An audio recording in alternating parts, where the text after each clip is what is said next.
research project is on examining the influence of individual tree characteristics such as tree age, species, and biomass on the surrounding soil properties. Previous studies mainly focused on stand age with less focus on individual tree impacts on soil properties.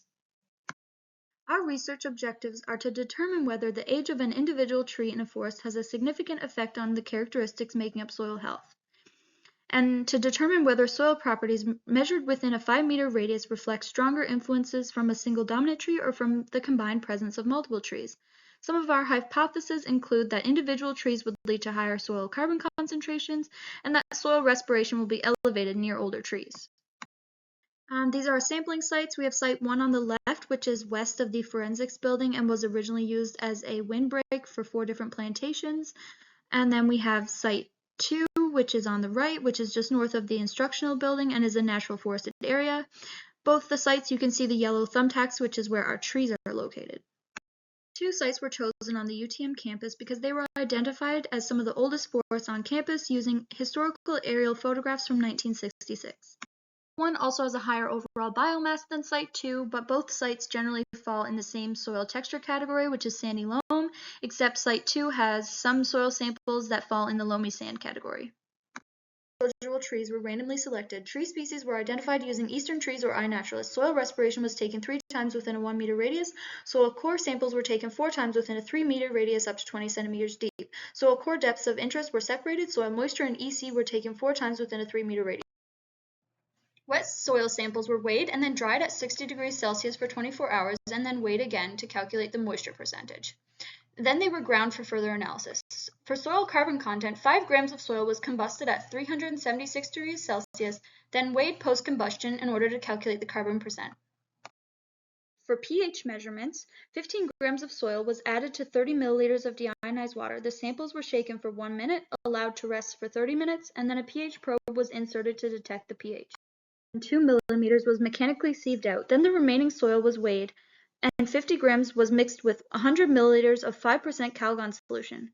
Then it was mixed with a liter of deionized water, and a hydrometer was suspended in the solution. Readings were taken at 45 seconds and 8 hours to get the weight of silt and clay, and just clay. For above-ground biomass, as well as age, we calculated using allometric equations. For biomass, we used the Government of Canada's calculator, and for age, we used the equations shown below. We used breast height diameter multiplied by species-specific growth factors. For example, for oak, the growth factor is 5.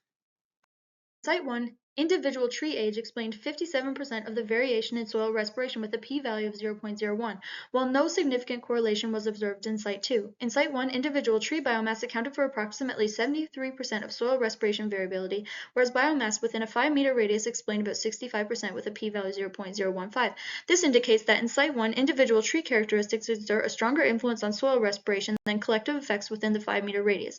Moreover, biomass appears to be a stronger predictor of soil respiration than tree age. In contrast, Site 2 showed no clear patterns suggesting site-specific differences in below-ground carbon dynamics and tree-soil interactions.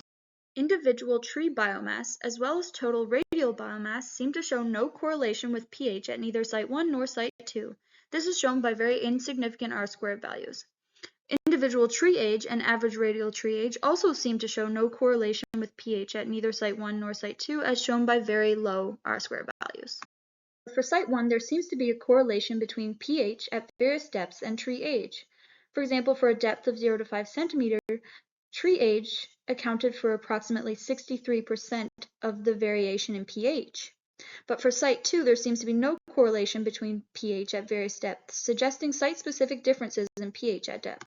Neither Site 1 nor Site 2 showed a strong correlation between tree age or biomass and soil carbon, whether at the individual or 5-meter radial scale. The highest relationship was for average biomass within the 5-meter radius with an R-squared of about 0.24, indicating a weak correlation. This suggests that living trees themselves are not the primary contributors to soil carbon.